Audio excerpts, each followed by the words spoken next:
Tamil junior November 1980. Get ready? Start. பெரியோர்களே, அருமை நண்பர்களே, வளரும் தமிழகம் என்ற தலைப்பில் பேசுமாறு வானொலி நிலையத்தார் என்னை கேட்டுக்கொண்டுள்ளார்கள். தமிழகம் வளருகிறது, வளர்ந்து கொண்டிருக்கிறது என்ற எண்ணத்தின் அடிப்படையில் இந்த தலைப்பு தரப்பட்டுள்ளது. இதில் எனக்கு ஐயமுண்டு. தமிழகம் முன்னேறுகிறது என்பதில் ஓரளவு தான் உண்மை இருக்கிறது. ஆழ்ந்து சிந்தித்தால் குறைபாடுகள் நமக்கு புலனாகும். ஒரு பகுதி மக்களின் முன்னேற்றம் நாட்டின் முன்னேற்றம் ஆகிவிடாது. வறுமை கோட்டிற்கு கீழ் வாழ்பவர் என்றால் ஒரு நாளைக்கு ஒரு நேரங்கூட வயிறார உண்ண முடியாத நிலையில் இருப்பவர்கள். இவர்கள் தொகை வளர்ந்து கொண்டிருக்கிறது. இன்று அவர்கள் தான் பெரும்பான்மையினர். தமிழகம் உண்மையிலேயே வளருகிறதென்றால் வறியவர்களின் தொகை வளருவது தடுக்கப்பட வேண்டும். அந்த தொகை குறைய ஆரம்பிக்க வேண்டும். அப்பொழுதுதான் தமிழகம் வளருகிறது என்று பொருள். நாம் போடும் திட்டங்கள் பெரும்பான்மை மக்களுக்கு நன்மை பயக்க கூடியவையாக, பொருளாதார ரீதியில் அவர்களது வளர்ச்சிக்கு வழிகோலுவதாக அமைய வேண்டும். அதற்கு பல்வேறு துறைகளில் எடுக்கப்படும் முன்னேற்ற நடவடிக்கைகளுக்கு ஏற்றபடி கல்வித்துறை பணியாற்ற வேண்டும். சமூக மாறுதலுக்கு முன்னேற்ற நடவடிக்கைகளுக்கும் உதவும் சாதனங்களில் கல்வி மிகவும் வலிமை வாய்ந்த ஒன்றாகும்.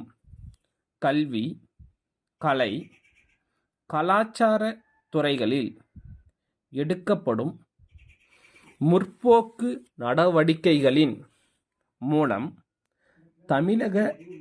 தமிழ் சமுதாயத்தை வலிமை வாய்ந்ததாக ஆக்க முடியும்.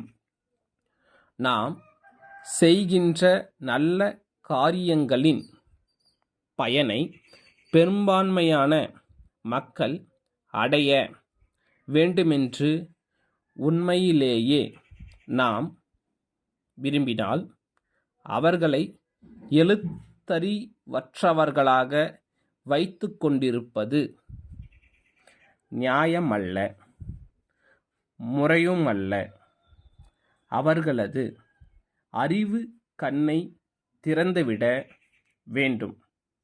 முதியோர் கல்வி என்பது எல்லா வாய்ப்புகளையும் பயன்படுத்தி செயல்படுத்த வேண்டிய ஒரு திட்டமாகும்.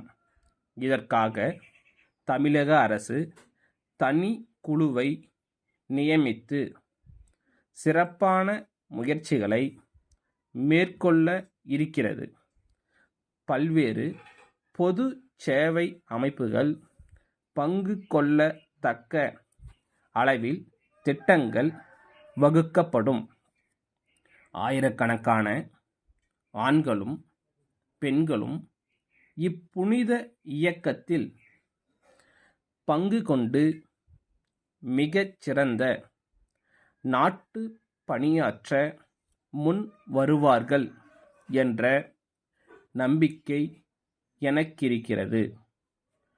எல்லோரும் எழுத படிக்க தெரிந்தவர்கள் என்ற நிலைமை முன்னேற்றத்தை வேகப்படுத்தி திட்டங்கள் வெற்றியடைய செய்யும்.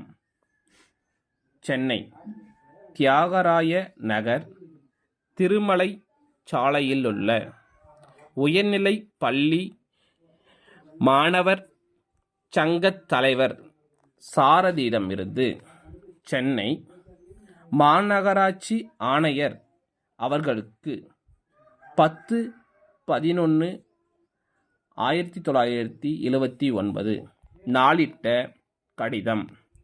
அன்புடையீர், நான் ஒரு முக்கிய பிரச்சனை குறித்து தங்களின் கவனத்திற்கு கொண்டு வர விரும்புகிறேன்.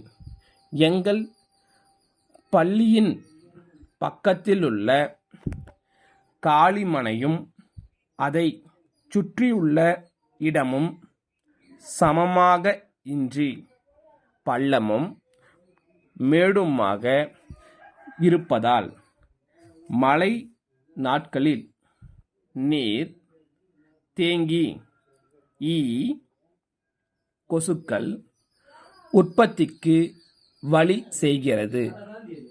விடுதியிலுள்ள மாணவர்களுக்கு இரவு நேரங்களில் கொசுக்களின் தொல்லை தாங்க முடியவில்லை. எவ்வளவுதான் தடுப்பு வழிகள் மேற்கொண்டாலும் அவற்றை கட்டுப்படுத்த முடியவில்லை. அவை மலேரியா போன்ற கொடிய நோய்களை பரப்பக்கூடியவை என்பது தங்களுக்கு தெரிந்ததே. அவற்றை கட்டுப்படுத்தாவிடில் அவை பரப்பக்கூடிய நோய்களை கட்டுப்படுத்துவது கடினம். தங்கள் உண்மையுள்ள